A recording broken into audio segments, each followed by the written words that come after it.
Cześć, pokażę Wam jak wymienić żarówkę w Renault T. U mnie będzie to akurat model T460 z 2016 roku.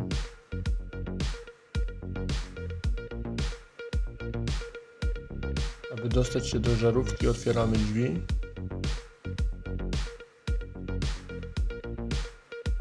Tutaj mamy dwie śruby, które trzeba odkręcić. Możemy do tego użyć Torxa 40 lub klucza 10.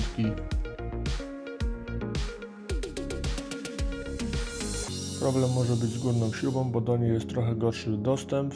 Ja Wam pokażę, jak ja to robię, więc zapraszam.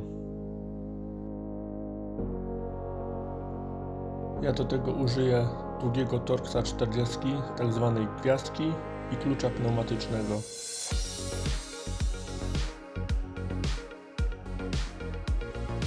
Ja podnoszę kabinę, bo jak dla mnie jest łatwiej.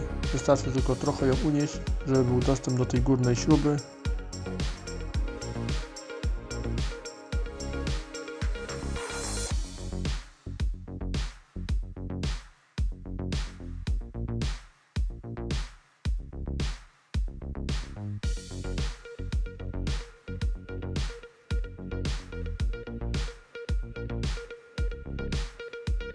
Jak już mamy odkręcone, otwieramy lampę i wymieniamy interesującą nas żarówkę. Ja akurat w moim przypadku będę wymieniał żarówkę świateł mijania.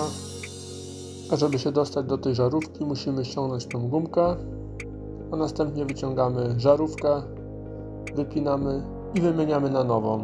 Następnie zakładamy gumkę, zamykamy lampę, skręcamy ją, opuszczamy kabinę i gotowe, można jechać dalej. Mam nadzieję, że komuś się przydało i było pomocne. Jeśli macie jakieś inne swoje sposoby, to dajcie znać, piszcie w komentarzach. Dzięki i pozdrawiam. Do zobaczenia.